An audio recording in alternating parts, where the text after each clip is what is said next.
अस्सलामुअलैकुम, welcome back to Niqabi UK vlog. आज मेरे हस्बैंड की छुट्टी थी और फिर मेरे बच्चों ने एक ऐसी अनाउंसमेंट की कि मैं हंस कर रह गई। उन्होंने कहा कि बाबा की छुट्टी है तो हम भी स्कूल क्यों जाएं। और सच कहूँ कभी कभी मम्मी का दिल भी कहता है कि ठीक तो कह रहे हैं। आज का दिन थोड़ा स्पेशल था, मेरे हस्बैंड की छुट्टी थी और जो लोग यूके में रहते होंगे उन्हें पता होगा कि कभी कभी जब उनके फादर की छुट्टी होती है बच्चों के, तो बच्चों की नहीं होती है, और जब बच्चों की छुट्टी होती है तो फादर की छुट्टी नहीं होती। तो इसलिए फैमिली टाइम कभी कभी ईद की तरह जैसा लगता है।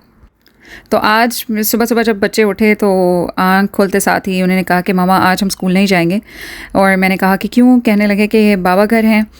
तो फिर मम्मी का दिल पिघल गया। कभी कभी बच्चे सिर्फ अपने पेरेंट्स के साथ वक्त चाहते हैं और यही उनकी सबसे बड़ी खुशी होती है। तो हमने सोचा कि चलो आज फैमिली डे मनाते हैं।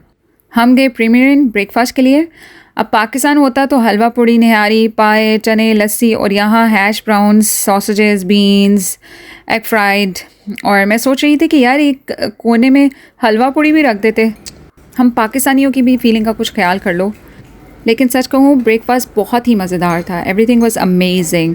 बच्चों ने सीरियल्स भी खाए, कपकेक्स भी थे, जूसेस भी थे, and everything is so fresh. And जब आप उधर किचन की साइड पे जाते हैं वो आपको पूछते हैं कि अगर आपने कोई एग्स लेने हैं, अगर आपने स्क्रैम्बल एग लेना है, आपने कोई फ्राइड एग्स लेने हैं। सॉसेजेस होते हैं उनके, प्लांट बेस्ड सॉसेजेस होते हैं, हलाल होते हैं, वो भी आप उनसे ऑर्डर करवा सकते हैं। इंजॉयबल ब्रेकफास्ट अगर आपने कभी जाना हो, एंड इट्स रियली रीजनेबल। बच्चे फ्री होते हैं और आपने बस एडल्ट्स का पे करना हो। बच्चों का फोकस तो सिर्फ कपकेक्स पर था। जितना एक्साइटमेंट उन्हें कपकेक्स देखकर हुई ना, बाकी आइटम्स देखकर नहीं हुई।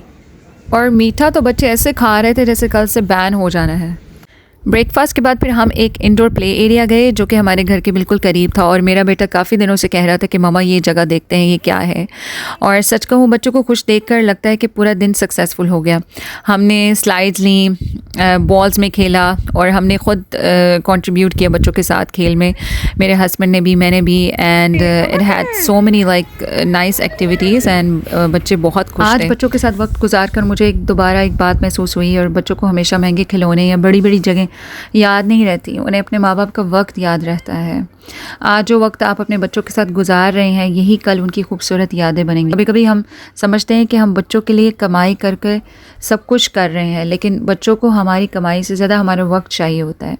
आज मेरे बच्चे अपने फादर के साथ इतने खुश थे कि मुझे एहसास हुआ बच्चों की असल खुशी चीज़ों में नहीं, अपने माँ बाप के साथ वक्त गुजारने में होती है। बच्चे अल्लाह ताला की इमानत है और इनकी तरबियत सिर्फ खाना खिलाने और स्कूल भेजने का नाम नहीं, बल्कि उनके साथ वक्त गुजारना, उनसे मोहब्बत करना और उनकी बात सुनना भी तरबियत का हिस्सा है। मुझे एक फ़नी बात याद आई कि बच्चों के साथ खेलने का एक नुकसान भी है। आप सोचते हैं कि आप उनको थकाने जा रहे हैं, लेकिन आखिर में ख़ुद ज़्यादा थक जाते हैं। काम तो ज़िंदगी भर रहे हैं, घर के काम भी ख़त्म नहीं होंगे, लेकिन बच्चों का बचपन वापस नहीं आएगा। इसलिए कभी कभी बर्तन बाद में धुल सकते हैं, लेकिन बच्चों के साथ गुजारा हुआ वक्त दोबारा नहीं मिलता। जब माँ बाप बच्चों के साथ वक्त गुजारते हैं तो बच्चों को महसूस होता है कि वो अहम है, उनकी बात सुनी जा रही है। अक्सर बच्चे तवज्जो चाहते हैं। जब उन्हें माँ बाप का वक्त मिलता है तो वो ज़्यादा खुश और मुतमईन रहते हैं। इन गुलाबों को देखकर मुझे कुछ बात याद आ गई कि फूल भी तब तक ताज़ा रहते हैं जब तक उन्हें पानी, तवज्जो और देखभाल मिलती रहे। बिल्कुल हमारे बच्चों की तरह। बच्चों को भी सिर्फ अच्छा स्कूल और अच्छे कपड़े ही नहीं चाहिए होते, उन्हें हमारा वक्त चाहिए होता है, हमारी तवज्जो, हमारी मोहब्बत, और कभी कभी सिर्फ 10 मिनट की दिल से बात भी उनके दिल को खुश कर देती है। आजकल की बिज़ी ज़िंदगी में हम सब कुछ मैनेज करने की कोशिश करते हैं, लेकिन बच्चों के साथ गुजारा हुआ वक्त ही उनकी ज़िंदगी की सबसे खूबसूरत याद बनता है। कभी कभी ज़िंदगी भी इन फूलों की तरह लगती है, थोड़ी सी थकन, थोड़ी सी उदासी, थोड़ी सी मुश्किल, लेकिन फिर अल्लाह किसी न किसी वजह से हमें दोबारा ताज़ा कर देता है। जैसे इन फूलों को फ्रेश पानी मिल गया, वैसे ही इंसान को अल्लाह की याद से नई ताकत मिल जाती है। इसीलिए मुश्किल वक्त में उम्मीद कभी नहीं छोड़नी चाहिए। हम ज़िंदगी में बड़ी कोशिशों के इंतज़ार में रहते हैं, हालांकि सुकून अक्सर छोटी छोटी चीज़ों में छुपा होता है। एक फूल, एक मुस्कुराहट, एक कप चाय, या अपने बच्चों के साथ गुजारा हुआ चंद लम्हों का वक्त। बस फिर घर आके कुछ बर्तन रह गए थे सुबह के, जो कि मैंने सुबह नहीं धोए थे, और घर आके वॉश किए। वैसे यूके में बाहर निकलती ही लगता है कि वॉलेट भी साथ दुआ मांग रहा होता है कि या अल्लाह मुझे बचा ले। हर चीज़ का बिल, पार्किंग का बिल, फूड का बिल, कॉफ़ी का बिल, सांस लेने का भी बिल अभी इंट्रोड्यूस नहीं हुआ। बस हमने प्लान किया था कि हम रेस्टोरेंट जाएंगे, लेकिन जब प्राइसेस देखी तो हमने कहा भाई नहीं, पाकिस्तानी माँ का दिल कह रहा था कि इतने पैसों में घर पर पूरी दावत हो सकती है। और सच कहूँ, घर का खाना ना सिर्फ सस्ता होता है बल्कि ज़्यादा साफ़ और ज़्यादा दिल से बना होता है। बर्तन धोने के बाद मैंने सोचा कि आज हस्बैंड खा रहे हैं तो कुछ स्पेशल करती हूँ, तो मैंने आज बनाया Starbucks style lemon loaf cake बनाया। और सच बताऊँ, इतना सॉफ्ट, इतना मॉइस्ट, इतना मज़ेदार कि अगर स्टारबक्स वाले खा लेना तो रेसिपी मांग लें। फिर मैंने मैरिनेट की मज़ेदार सी ये रान, और इसको मैंने नमक, ब्लैक पेपर और ऑलिव ऑयल से अच्छी तरह से इसको मालिश की और फॉर 1 आवर इसको मैंने छोड़ दिया। मैंने कहा कि बाहर से इतने पैसे क्यों स्पेंड करने, मैं आपको घर में खिलाती हूँ इतना मज़ेदार सा खाना। यहाँ से मुझे एक बात याद आई कि खुशी हमेशा बड़ी चीज़ों में नहीं होती, कभी कभी फैमिली ब्रेकफास्ट में, कभी बच्चों की हंसी में, कभी घर के खाने में, और कभी अल्लाह का शुक्र अदा करने में। मैं अपनी ज़िंदगी से एक बात सीखी हूँ, जितनी भी मुश्किल आए, अब दिल में एक यकीन होता है कि अल्लाह मुझे इस मुश्किल से निकाल लेगा। बस वक्त अल्लाह का होता है और आसानी का दिन भी अल्लाह ही लिखते हैं।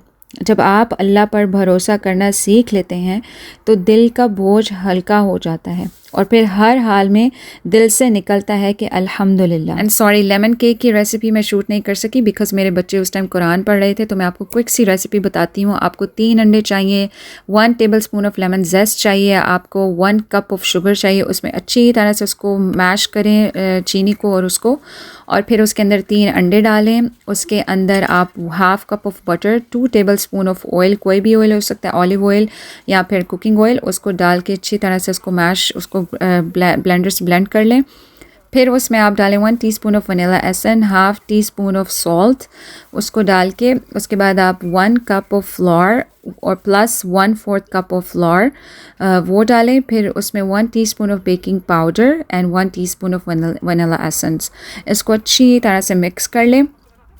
उसके बाद और 2 table spoon of lemon juice, yes 2 table spoon of lemon juice आपने लाजमी डालना है। उसके बाद आपने सब मिक्स करके उसके बाद आपने ट्रे में डाल के 160 सेंटीग्रेड के लिए उसको आप ओवन में लगा दें फॉर लाइक 30 मिनट्स, और आपका मज़ेदार सा लेमन केक तैयार हो जाएगा। और 1 कप आप शुगर ले लें, लाइक आइसिंग शुगर ले लें, उसके अंदर 1 table spoon of lemon juice डालें, 1 to 2 table spoon of milk डालें, और उसको ये आपका एक बहुत अच्छी ऊपर टॉपिंग हो जाएगी केक के ऊपर। अब आते हैं हम रान की मैरिनेशन की तरफ। रान की मैरिनेशन इतनी ज़्यादा स्पाइसेस अगर आप करते हैं तो फिर बहुत ज़्यादा लाइक गोश्त का टेस्ट नहीं आता। तो इसके लिए है कि आप 2-3 टेबल स्पून ऑफ योगर्ट ले लें, उसके अंदर 2 to 3 टेबल स्पून भर कर गरम मसाला डालें, हल्दी डालें 1 टीस्पून, उसके अंदर पेपरिका पाउडर डाल लें, और जो भी आपकी डिज़ायर आपको लगता है कि हमें ये टेस्ट पसंद है आप वो डालें। और लेमन जूस डालें, एक पूरा लेमन स्क्वीज़ करके वो डालें, थोड़ा सा ऑलिव ऑयल डालें, और फिर सारे अच्छी तरह से इसको मैरिनेट कर दें। बिकॉज़ ऑलरेडी मैंने नमक, काली मिर्च का मैंने इसको मैरिनेशन किया था, इसमें थोड़ा सा नमक भी डाल के इसको अच्छी तरह से फॉइल पेपर से कवर करके इसको ओवरनाइट रख दें। और फिर अगले दिन आपने बस पानी डालना है अपनी ट्रे में ज़्यादा सारा, और उसके ऊपर ग्रिल रखें और इसको ग्रिल कर दें 100 सेंटीग्रेड में, लाइट थोड़ी लाइक लो में, like for about 2 to 3 hours. रान के मुताबिक होता है, अगर रान में ज़्यादा चर्बी है तो फिर आप 3 आवर्स लगाएं, वरना आप 2 आवर्स इज़ ऑल्सो इनफ। और फिर इसको आप नान के साथ सर्व करें, चावलों के साथ, बहुत ही मज़े की बनती है। और इसका वो जो यखनी निकलती है और वो जो खुशबू होती है इतनी अमेजिंग होती है। Do try this recipe and let me know.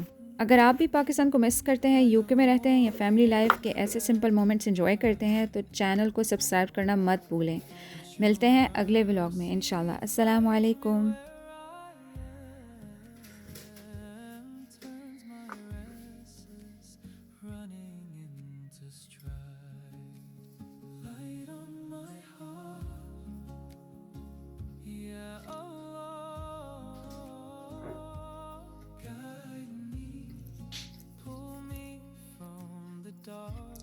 Teach this soul to see every breath I